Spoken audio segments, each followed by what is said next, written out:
Bismillah ar-Rahman ar-Rahim. I'm Dr. Nizamuddin Uthmani and I welcome to all of you to my YouTube channel. Today we are going to discuss three antibiotics. One is the Monobactam, the other one is the Bacitracin, and the third one is the Polymaxin. All of them, they are the bacterial cell wall inhibitors. What are the learning objective? Describe the Monobactam, Bacitracin, and Polymaxin, their clinical uses, their different types, their adverse effect and mechanism of resistance. So we will discuss the monobactam first.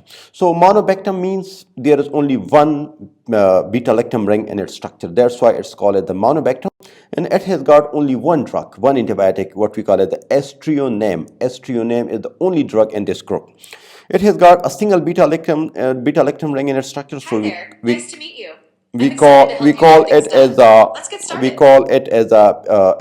monobactam antibiotic, and it has got only one drug in its structure, and we call that as the Aztreonam. It's a bacterial cell wall inhibitor, and it is resistant to some of the beta-lactamase microorganism, and it is active only against the gram-negative bacteria, including the Enterobacter and the Pseudomonas. It is given IV, so it is considered as a safe with no major adverse effect.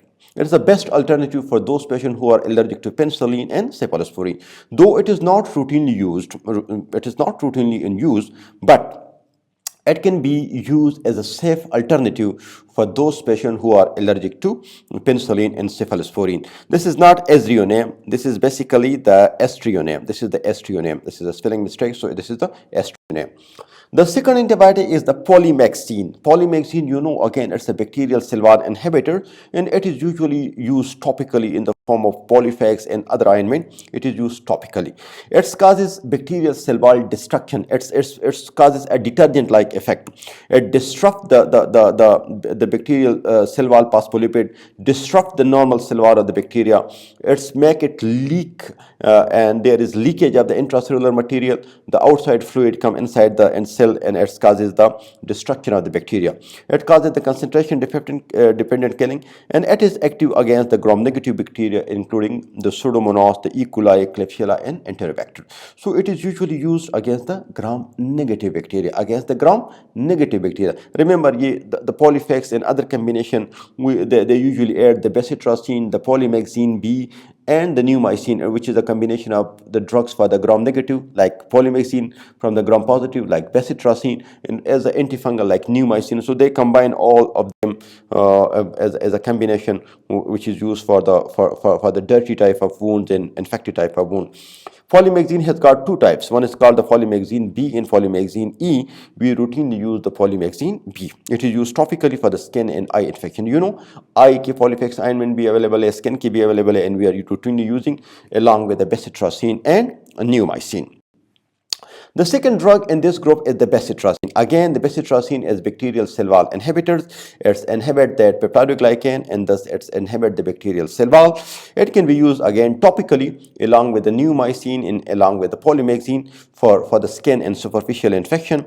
Orally, Bacitracin is an orphan drug for the pseudomembranous colitis. अगर आपको याद हो तो vancomycin के discussion में मैंने आपको कहा था कि for the pseudomembranous colitis, which is caused by the Clostridium difficile, we routinely use two drugs. One is the vancomycin. अगरचे उसकी oral preparation available नहीं है, लेकिन हम उसका एक solution बनाते हैं और वो हम मरीज को पिलाते हैं. ठीक है, उसका पूरा procedure वहाँ पे दिया हुआ है. दूसरी बात ये, we are using the Bacitracin, so you can use it orally because it is not absorbable from the GI tract, so it can be used for the treatment of pseudomembranous colitis caused by the Clostridium difficile. IV administration, it can cause a severe nephrotoxicity. So इसकी कोई IV preparation भी available नहीं है. Routinely use it topically. Mechanism of action, already I have explained to you that it's block that incorporation of the amino acid into the nucleotide of the cell wall, and thus it's block the bacterial cell membrane, and thus it's act as this drug act as a bacterial cell wall inhibitors. Regarding the pharmacokinetics, along with the Polymaxin and along with the neomycin, they are used topically. Orally, they are less effective. They can be used for the treatment of pseudomembranous colitis. So we don't routinely use it IV because it can cause severe nephrotoxicity. It causes severe nephrotoxicity that we don't use it IV. So they are used topically for the skin and for the eye infection in the form of ointment, in the form of cream. Bacitracin is active against the gram-positive organism. So gram-positive like streptococcus, anaerobe, Clostridia, and corynebacteria. And they can be also used for the gonococci and meningococci, but mostly they are active against the gram-positive. So the combination of polyfex is polymaxin active against the gram-negative, the bacitracin active against the gram-positive, and then the neomycin which is active against the fungus. Side effect, they have got no major side effect. Maybe some patient may be allergic to polymaxin and bacitracin and neomycin, so can't use it topically. Otherwise, there is no major adverse effect if you use it topically. But if you gave it IV, it can cause severe nephrotoxicity. That's why it is avoided. Topically in pregnancy, it is safe. It doesn't produce